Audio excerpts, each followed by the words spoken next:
How's it going, everybody? Sorry about the delay. We're having all kinds of crazy technical difficulties tonight, and it looks like my internet signal is not very good. I'm getting that buffering signal again, so I apologize if the stream lacks continuity.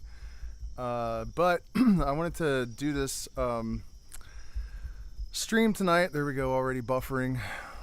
Maybe a struggle, because I get this question a lot about psychedelics having the potential to precipitate episodes of mental illness and to cause psychotic breaks and this sort of thing. And the reality is that is completely and totally myth, except in the case that you were predisposed to mental illness. In such a case, then you should avoid psychedelics except under very specifically designed circumstances.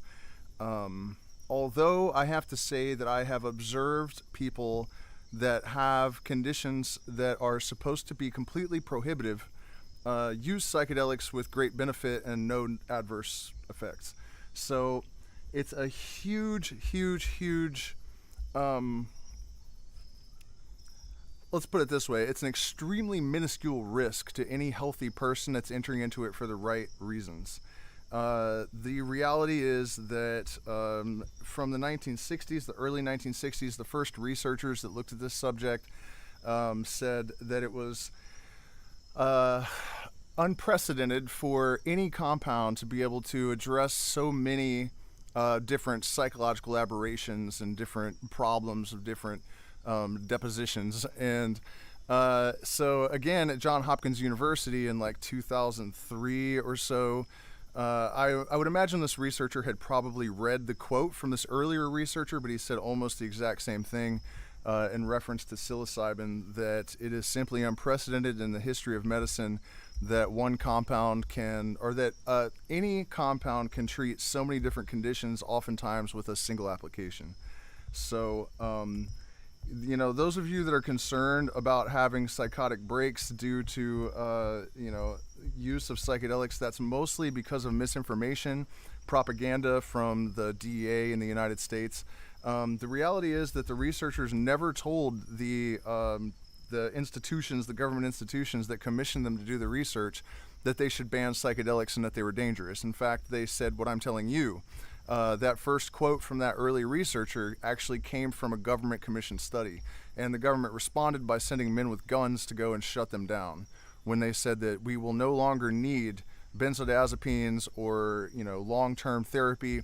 All of these different industries are completely threatened to the point of potential annihilation by these compounds, and that's why they shut it down, not because it posed a public health risk. Because it does not. And if you really consider the ultimate impact of that on society, especially if you consider how efficacious psychedelics are for oppression and addiction, which are probably the conditions that have the most detrimental effect to society, sociological harm. Because you have drunk drivers, you have violence associated with alcoholism, you have murders and other sorts of violence at the hands of depressed people from time to time. And so if you could have avoided all of this, or you could have treated all of this addiction and all of this depression 40, 50 years ago, before it, there would be so many less dead people, so many less jail sentences. It really is one of the greatest misjustices or misappropriations of justice in the history of justice. It's absolutely terrible. And to address specifically I did this entire live stream because of a specific comment asking about this, and the person was concerned that taking psilocybin or some other such compound would cause them some agitation or psychotic break or anxiety, because when they smoke marijuana, they have extreme anxiety. I can drink, a liter of ayahuasca and play a guitar and do whatever. It does not impede my clarity of mind or, but almost every time I smoke cannabis, I regret it, because it's just, the mind is slowed, your capacity for, it's just, you're groggy and it's awful. And usually I have anxiety as well. So I think that one of the big injustices of this misappropriation or mischaracterizing of psychedelics is that they were lumped in with other drugs, including marijuana. Marijuana does contain a psychedelic called THC, but it also contains deltrahydrocannabinol. It contains what is the one that's like speed and it makes you hear things you can feel. That's really, I hate that stuff. It's in only strains from Thailand and some other places in Southeast Asia. THCV, tetrahydrocannabivarinol. It is, it's anything that contains that is more prone to cause anxiety. So what I'm saying basically is that your reaction to cannabis doesn't really indicate that you're going to have that kind of reaction with psychedelics, because it's a completely different experience. And, it may be worth considering that if you have underlying anxiety issues and you take a large dose of psilocybin, you might freak out. So this is something you have to figure out on an individual basis. Are you having anxiety that needs to be addressed before you get into a psychedelic state, because that can be a train wreck. But at the same time, just because marijuana causes anxiety does not mean that psilocybin or LSD is going to cause that same anxiety. Definitely, if you're really concerned about that, you may want to get some insight from someone before embarking on one of these experiences, just in case. But because it is important that you're in a good state of mind. And you might say, well, that sounds kind of contradictory, because if they're used for healing depression and alcoholism, how can you need to be in a good state of mind before taking them? Because the whole point is that you're not in a good place, and so you need them. That is where things get a little bit more complicated and a little bit more sticky, and why the necessity for guidance, is there. Why we do these things in groups, why we have facilitators, and why the facilitators have assistants. Because it is always possible that someone can go a bit off the deep end. The reality of that, though, is they almost always come back. The 2CX series of psychedelics, I'm not sure what you're referring to, unless you mean Alex Shulgin's, what are they called? Like 2CB and all of those. They're interesting. I don't have a ton of experience and not really a lot of insight to offer. My experience so far with analogs is that they're just, it's so easy to get actual LSD nowadays that I don't see any reason to mess around with research chemicals. Yeah, that's it. I think I'm going to go ahead and cut it short, because it's actually storming here. It's raining, and there's no way I'm going to have a good connection. I can see that we had like 20 people, and it's dropped down to 3. So I am going to try to do this again tomorrow when it's clear. Oh, yeah, that's true, too. Yeah, you can just rewind it 10 seconds, and it'll get rid of it, or people can watch it on the replay, and then all the buffering will be gone. So actually, I won't stop.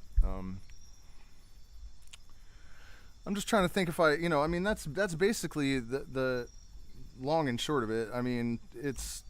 It's definitely not the case that even if you were severely mentally ill. I had someone lie to me a few months ago on their intake, and they said that they did not have any major actually, this happens quite often, that people tell me they have no major traumas, and then they get here and they're like, oh, well, my mom died when I was 11, and that counts as a major trauma.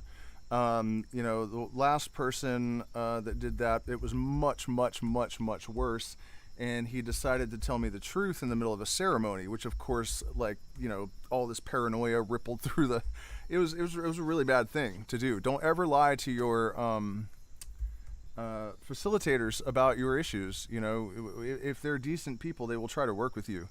That was really bad, and the consequences could have been horrific for both me and the individual that lied to me. But he was severely schizophrenic, and unless he was having an episode, there was no way to tell. So he seemed totally normal. I had no reason to be suspicious. I did an hour-long intake with him, and he just lied and lied and lied and lied and lied. And then about 45 minutes into the second ayahuasca ceremony, he said, I got to come clean. I was diagnosed with schizophrenia in when I was 20 years old and all this stuff.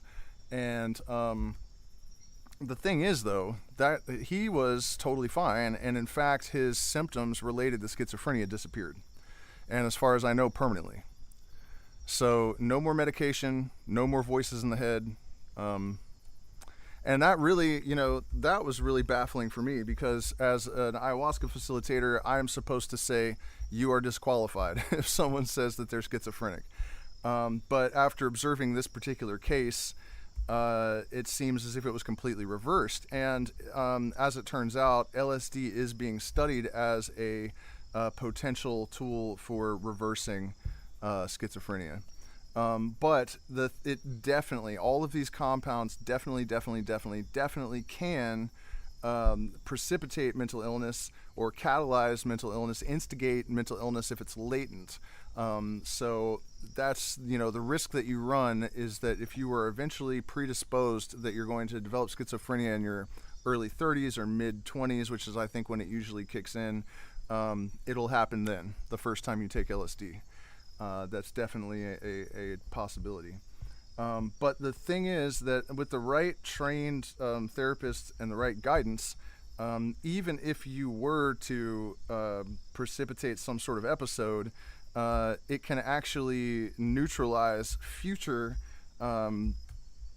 instances of these episodes. So there's a lot more research and development that needs to go into the specific techniques and the approaches that are going to be employed to address these things. But it is a very weird one to see someone's schizophrenia disappear. And it was interesting because when he drank a few nights in a row, he did get a little bit weird. He would like stare off into space more, and somebody mentioned to me, like when I say something to him, sometimes it's like all of a sudden he just checks out. So he told me that he was schizophrenic after he'd already been drinking, a few times. So I figured there's no reason to, he seems to be getting better. If anything, let's just let it ride. And that turned out to be the right thing to do, but I just backed his doses way up and made them more infrequent, so that he didn't get all spacey and strange. And by the time we were done with him, it seemed that he had been cured. So it was really remarkable, and honestly, I'm almost glad that he lied and snuck into the retreat, because it was, that's kind of what I suspected. That these well, it's not just a suspicion. I knew that LSD was being used as a treatment.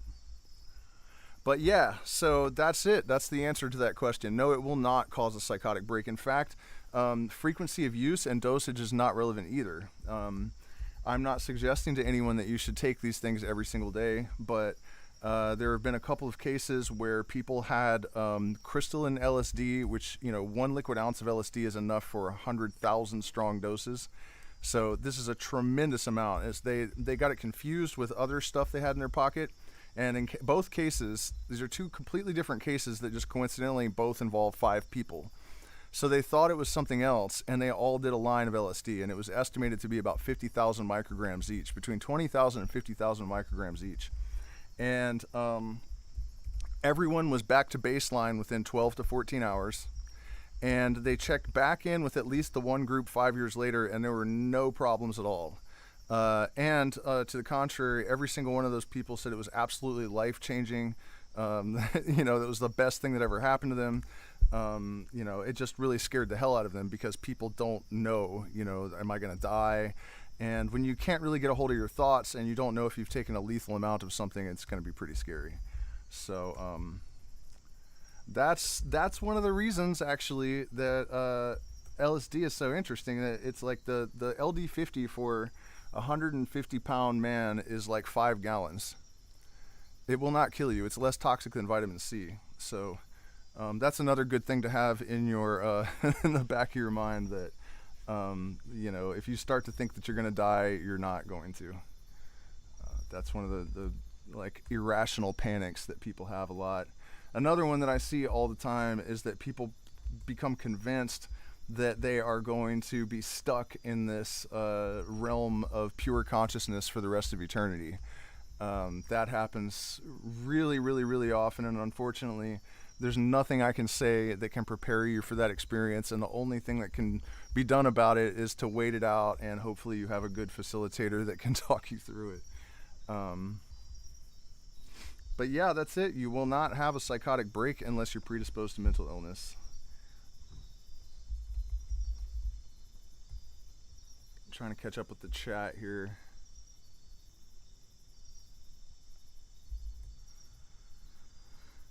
Yeah, as far as combining marijuana with psychedelics go, I don't really see why you would do that. It's kind of like blunting a knife and then trying to cut something with it. The point of psychedelics is to sharpen the mind.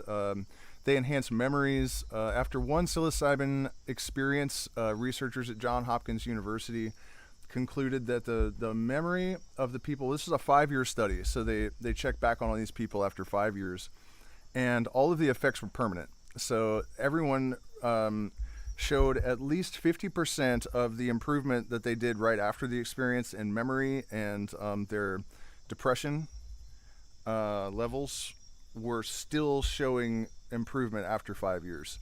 So that was always one of the other criticisms of psychedelics. Like, sure, you take this thing and then you come back down and it's all gone. It's not true. And also now we understand that the neuroplasticity and neurogenesis that happens gives a physical basis for neurological improvement. You're literally upgrading your hardware.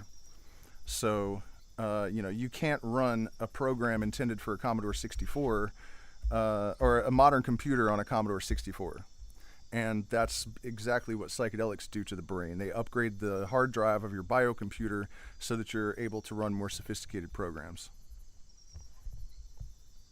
It's really funny that all of this turned out to be the exact opposite of what everyone was told by the government and schools. And you would think that that's happening enough at the current juncture that people would really be taking notice and tearing down some.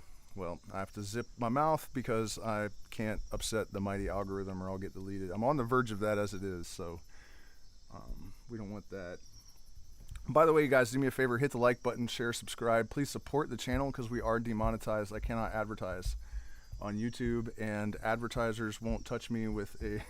I might be able to get, a psilocybin company or something, but I have reached out to a couple of advertisers and nobody will do it.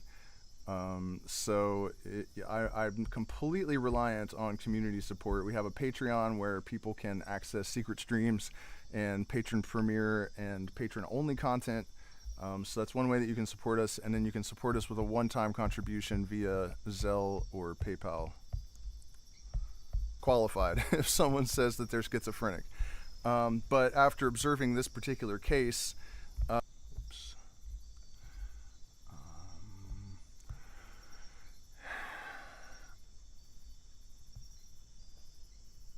why did I come to this page? Oh yeah, okay, got it. Man, that's a bummer about the lag because we had a really good audience to start and people did not have the patience for it.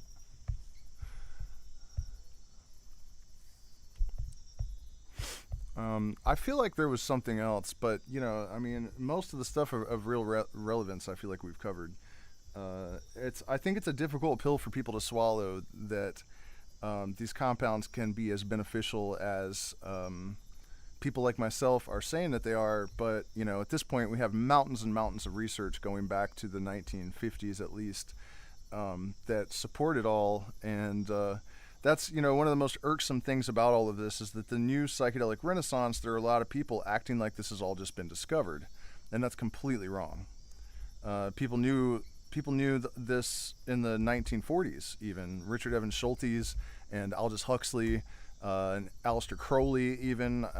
He wrote about mescaline in 1890 or 1888 or something like that. Yeah, Paul Stamets used to stutter. And if you have that kind of issue, that's another thing I guess I could mention, since we've talked about the fact that you're not going to go insane from taking psychedelics. Some of the benefits, and the reason that Paul Stamets was able to cure his stutter is actually known, or at least suspected, and this is something that they've known since the 90s. Psilocybin causes this weird and often uncomfortable vibration at the base of the brain, and it really is your brain vibrating. And Dennis McKenna, who is a neurobiologist, the brother of Terence McKenna, theorized that shaking actually rattles off some crud that builds up around the brain. But for certain, it is stimulating. That vibration is coming from the part of the brain that deals with language. Yeah, the buffering's probably pretty bad. All right, guys. Well, thank you so much for joining me for this stuttering stream. Unfortunately, I can't give my computer mushrooms and fix it stutter, so um, yeah, that's why I don't want to do it anymore because people keep jumping on, and if I just stop the stream, then all of the valuable content they can watch on the replay instead of never seeing any of it because of the. It's unfortunate too because I actually paid to have the internet upgraded and it didn't help at all. So, um, oh well.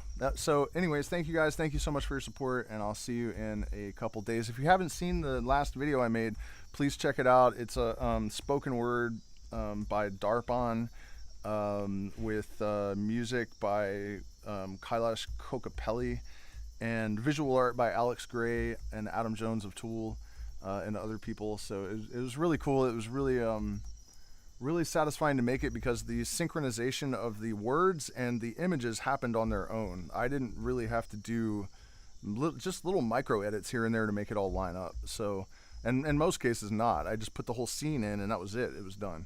So, when that kind of thing happens, I always feel like the universal mind is constructing the piece and not me. And that's, it is do it 1,000 times and it is difficult. Do it 1,000 times 1,000 and it is easy. Do it 1,000 times 1,000 and it is no longer you that do it, but it that do it through thee. And not until then is the thing that is done well done. So, trying to convince an alcoholic friend of mine to go to your retreat. He's been to rehab too much and it doesn't work. Yeah, I mean, and that's one of the most powerful things about psychedelics, and it's also one of the things that is the most counterintuitive, because when you tell people in AA or NA that psychedelics are 85% more effective than any other known therapy for addiction, they look at you like you're stupid. I actually got thrown out of the room for for saying this in one instance, and I'm not making that number up. There are multiple studies and they all concluded that 85% more efficacious at treating addiction than any other treatment protocol. Ron White is famous for having stopped drinking alcohol with ayahuasca. But that's a big number. I used LSD, one single dose of LSD to quit smoking. You just have to focus on rewiring your brain because that's how this works. Basically, your neuroplasticity is enhanced to the degree that you can rewire a habit and it's going to stick because you have hardwired that change into the brain. It's even less toxic than vitamin C and more essential. But yeah, your alcoholic friend, in a lot of cases, all it takes is a single experience, and people. And the other interesting thing about it is that people can often, the wisdom about addicts in the past is that they have to discontinue the behavior forever. But if it turns out that if you get to the root of the trauma and you actually resolve the trauma, if you're able to fix the trauma, and this is what rewiring your brain does, right? You're actually rewiring it so it's as if you never had the trauma. Then the addiction goes away and people become, normal. And instead of in recovery for the rest of their lives, which doesn't work, I sat through a few of those meetings, and I just listen to everybody say, if you work it, it works. And then they talk about how it's their 7th time through the program and 9th time in prison and all this crap. And it's like, so what is your definition of working exactly? And then you turn to plant medicine and it's like, it's over and you never look back. So, yeah, sure, I would say human life is just a brief vacation from the eternal realm of pure consciousness, but it's not really a vacation. It's just more like there's a reducing valve that's been placed on our sensory receiving apparatus, and psychedelics turn that filter down so we're able to receive a wider spectrum of the information that is bombarding us from the universe. But yeah, you guys, I'm tired of the buffering, and I want to practice